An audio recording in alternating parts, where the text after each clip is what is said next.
I'm Chip Freud, and this is the Artist Spotlight, conversations with contemporary artists based on 5 simple questions that explore the artist's journey, creativity, and sources of inspiration.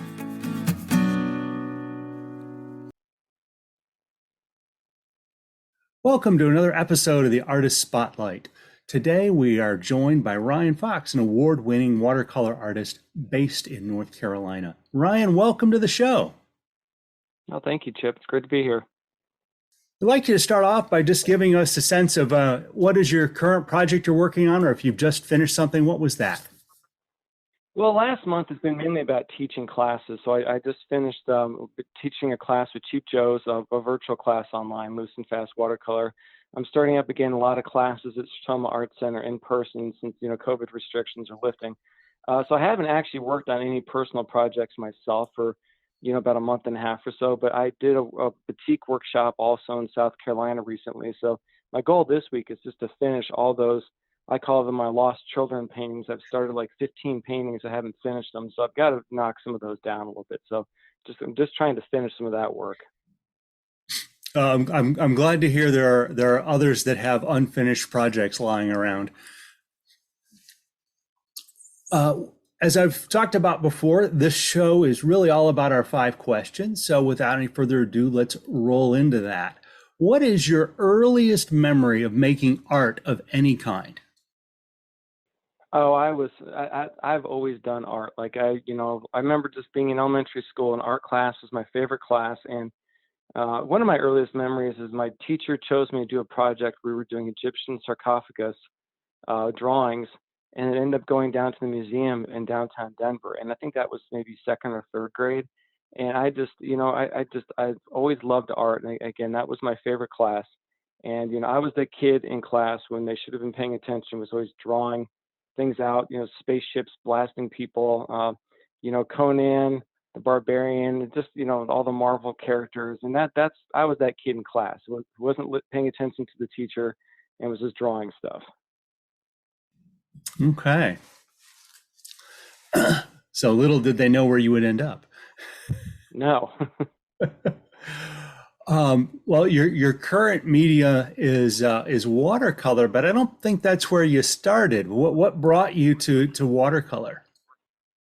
Well, it was I have an arts degree in drawing and painting, which is kind of misleading because I didn't take really many painting classes. I took one watercolor class, which I enjoyed. I thought it was a fun medium. I didn't think I was really going to do anything with it. I took an oil painting class, which I didn't like, and then I always took drawing classes. So I ended up doing photography without switching my major because there was no point. And I spent 10 years doing photography. So I used to shoot weddings to make a ton of money, and then I'd go travel a bunch. And what I really wanted to do was travel the world and take pictures.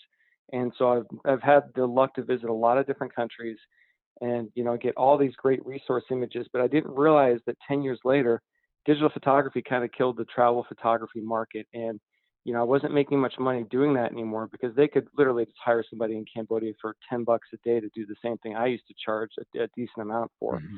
So I realized that, well, I've got all these images. I enjoyed watercolor painting when my kids were young, because they could, if they were down in the crib for a couple hours, I thought, well, watercolor would be a great medium to go back to because if I needed to put it away very quickly, I can. It wouldn't ruin my clothes. It wouldn't get all over everything. And that's all I've done for the last 10 years is just do watercolor painting.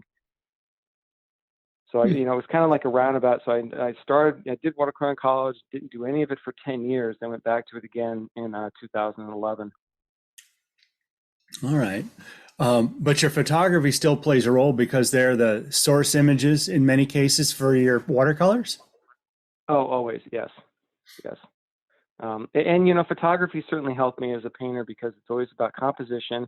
I was always thinking about color, whether it was the choice of film to the choice of filters, But I tell people I think it's actually a lot easier to be a painter because as a photographer, you're literally bound with what's there physically. You can do some work on Photoshop, but sometimes there's only so much you can change. Mm-hmm. But as a painter, I can take a photograph at any time of the day. I can make it a sunset scene later. I'm not bound by what's there physically. So it's actually much easier because I can take just an average photograph and I know in my head that I can turn that into an absolutely beautiful painting by changing the colors, changing the composition. It's actually, a lot easier, I think. Interesting.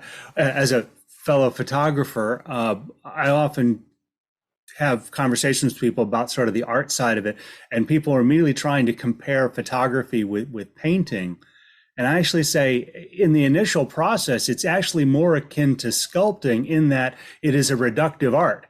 You've got to take things out of the frame that don't belong there, just like the sculptor chips the wood or the stone that doesn't Hmm. belong in the statue. Whereas as it, any of the painting arts are additive, right? You start with a blank canvas and you keep adding until you have created what you want. So Hmm. that sort of difference, I think, has been interesting. To your point, though, as a painter, you can take what you saw in your mind's eye when you took the photo and make it come to life, regardless of what was physically there at the time.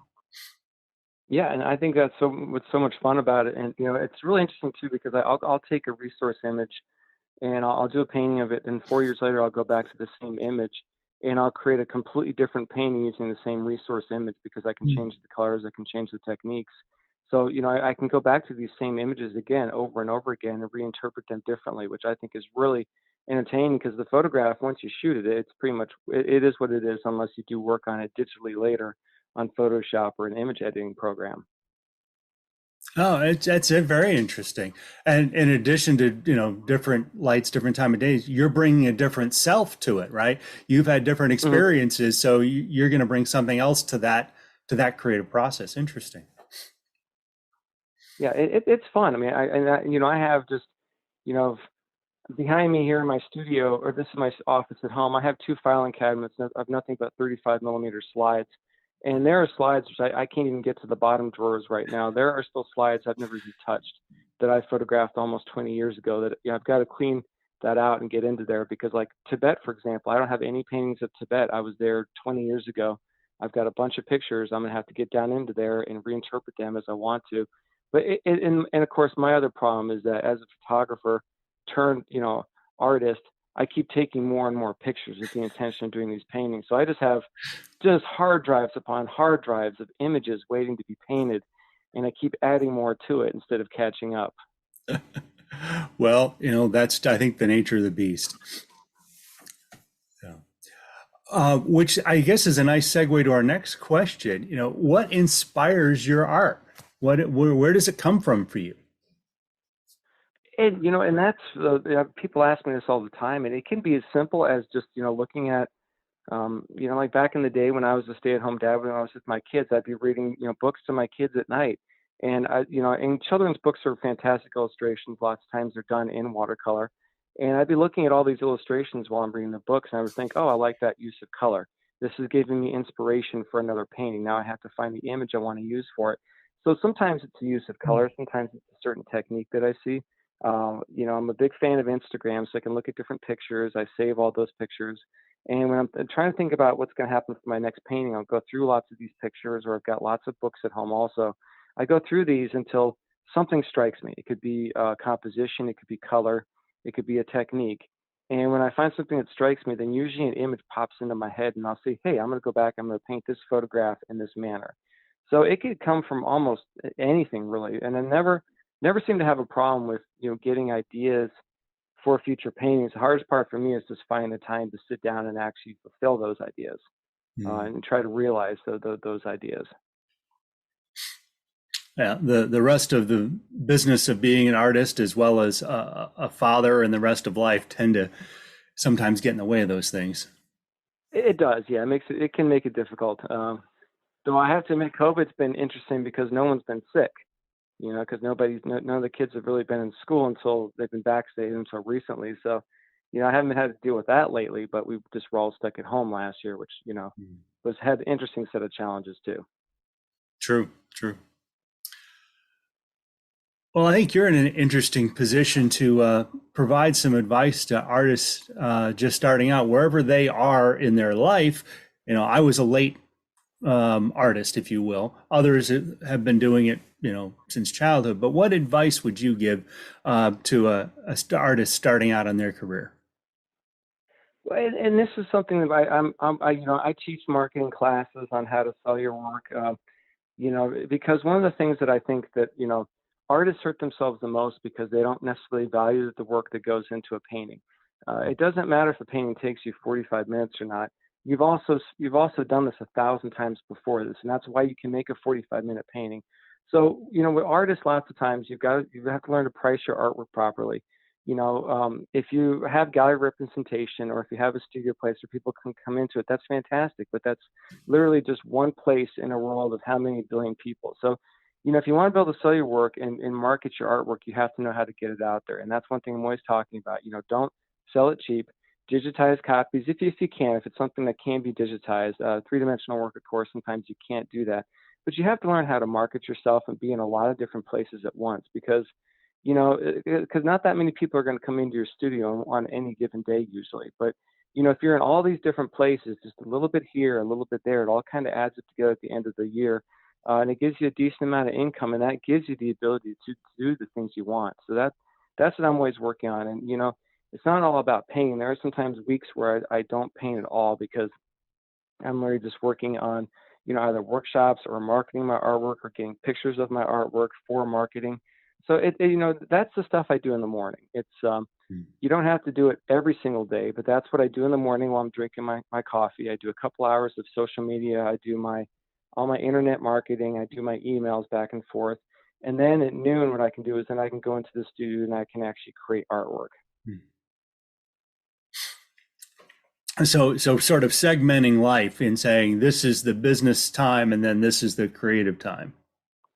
Yeah, and that can function differently for different people. I mean, you don't have to, of course, do things in the morning, but for me, that's what works, because I don't want to spend a whole day in front of the computer. So I'll do several hours in the morning, and then I try to get into the studio at about 11 o'clock, 12 o'clock, and I can paint for 3 or 4 hours at that point in time. So it splits it up a little bit. Okay. I think that's a good tip, and one that had not heard from any other artists so far. And another thing too about, if you're running this as a business, you have to learn how to do, proper business. You have to register your business. You have to pay your taxes, of course. You've got to actually learn how to do, all the actual business side of it. So if you're using your car as a business expense, write off your mileage. If you're taking these trips overseas to get photographs for paintings, write that off also. You can legally do that. Take the per diem per day that the U.S. government allows its employees, because that's usually going to be more money than you spend, and it's completely legal. So all these little things. So it's not just about being an artist; it's also about being it's running a business too. And that's one of the hard things, because sometimes I found over there, sometimes artists don't do both of those. And if you really want to run a business, you've got to either have somebody doing it for you, or you have to learn how to do it the right way. Yeah. No, I think that's right. And if you have somebody doing it for you, you're then paying them, and that's taking money out of your pocket. But maybe that's the thing to do for you if that's not a skill set you have. Right. And then if that happens, raise your prices a little bit, There you make go. up for that. So, yeah. All right. And that brings us to our final question. And that is, what artist would you have others go check out? I always like to have recommendations of artists that we should all take a look at. There are so many good artists I can think of. There's one gentleman whose work I think is just absolutely amazing. His name is John Salminen, and it's Salminen, and he's not a realistic watercolor painter. It's basically just abstract paintings. It's just section by section, but when you step back, it's these complex city scenes. He never changes his water. He blends all of the colors together. I mean, they are absolutely just beautiful technical paintings, but you step back, they're just masterpieces almost of realistic abstraction that represent city scenes. So his work is just, I mean, I've seen some of his paintings in person. It's one of those things where I love them so much I can't afford them. And I'm looking around to see if there's security cameras and how fast I can get out of there, maybe with that thing in my hand. I've never stolen one of his paintings, of course, but the thought has occurred to me because I really want them that badly. Wow. And I do have some original artwork now. Throughout the years, I've started to collect some original artwork, but yeah, his paintings are not cheap, and not something I can afford quite yet. Well, you've got me intrigued. I definitely am going to go check out that work. Well, as we wrap on down here, thank you for your time, Ryan. I know folks can check out your work at your website, rfoxphoto.com. And I believe you've got a studio at Anchor Light as well. Is that correct? That's correct, yeah. And it's open by, we're only open twice a year. We have several open houses on 2 Saturdays a year. Then we're also open by appointment. So if you'd like to set up a time to come into the studio, you're welcome to come in and do so. But just to set up an appointment time, I'm usually there by about 12 o'clock to 4 o'clock most days. So you're always welcome coming in to send me a text or an email. That'd be fantastic. I'd love to see you. All right. Well, Ryan, thank you again for being on the podcast. And for everyone else, this has been another episode of the Artist Spotlight. Tune in with us next time for another discussion with a contemporary artist, often here in North Carolina.